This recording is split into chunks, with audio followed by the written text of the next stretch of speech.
러시아 군용기가 우리 영공을 침범해서 공군 전투기가 경고 사격을 하는 매우 위급한 상황이 벌어지자 정치권도 러시아의 행동을 강력하게 규탄을 했습니다. 네, 국회 취재기자 연결해서 자세한 내용 들어보겠습니다. 한지희 기자. 네, 러시아 군용기가 우리 독도 영공을 침범한 것을 두고 정치권은 강력한 유감을 표시하며 정부의 적절한 대응을 촉구했습니다. 자유한국당은 장밋빛 환상에 취한 문재인 정부의 막장 안보관이 대한민국을 무장 해제시켰다고 목소리를 높였습니다. 민경욱 대변인은 깨진 유리창 이론처럼 깨진 대한민국의 경계가 앞으로 얼마나 더 뚫릴지 우려스럽다며 정경두 국방부 장관은 얼마나 국가안보를 위협하고 나서야 그 자리에서 내려올 것이냐고 비판했습니다. 바른미래당은 어떠한 경우에도 우리 안보가 위협받는 상황이 초래되어서는 안 된다고 지적했습니다. 이종철 대변인은 중국과 러시아가 합동작전을 펼치며 우리 영공을 침범한 것이라면 대단히 우려스럽다며 명확한 진상규명을 통해 우리 국민에게 정확한 상황을 전달해야 한다고 밝혔습니다. 민주당도 영공 침범 사태와 관련해 조만간 공식 입장을 낼 예정입니다. 여야 간의 강경 대치로 추경안 처리가 불투명한 상황인데 오늘도 일본 경제 보복에 대한 해법을 놓고 공방을 이어갔다면서요. 네, 그렇습니다. 여야는 오늘도 일본의 경제보복 조치를 규탄하면서도 해법에는 시각차를 보였습니다.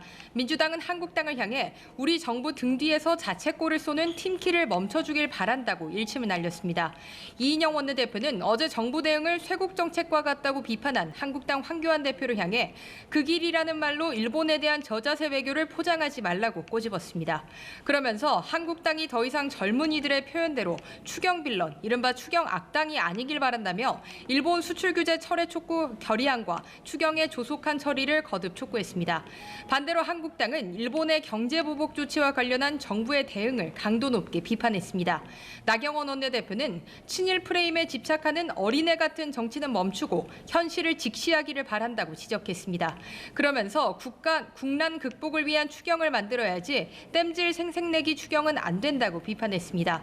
바른미래당 오신환 원내대표는 추경 심사가 중단된 상황에서 정부 여당이 강경 발언으로 야당을 자극할 때가 아니라며 정부 여당이 일본 수출 규제 대응 예산을 포함한 추경을 조속히 제출해달라고 촉구했습니다.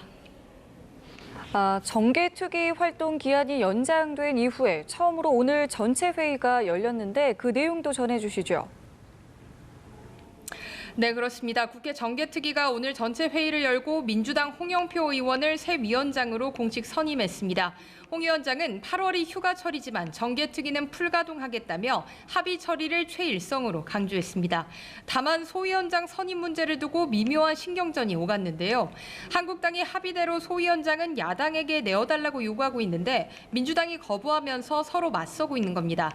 한 라디오 프로그램에 출연한 홍영표 위원장은 한국당이 정개특위 제1소위원장을 맡아야 한다는 일방적인 주장은 납득하기 힘들다며 원내 지도부에 확인한 결과 소위 구성을 다시 논의하는 것으로 들었다고 말했습니다.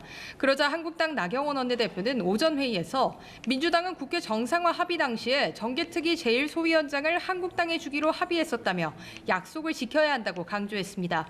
정개특위 한국당 강사 장제원 의원도 위원장을 가져갔으면 소위원장은 당연히 제1야당을 주는 것이 상식이고 합리적인 생각이라며 민주당은 파출소를 피하려다 경찰서를 만나지 말길 바란다고 지적했습니다. 지금까지 국회에서 연합뉴스TV 한지입니다.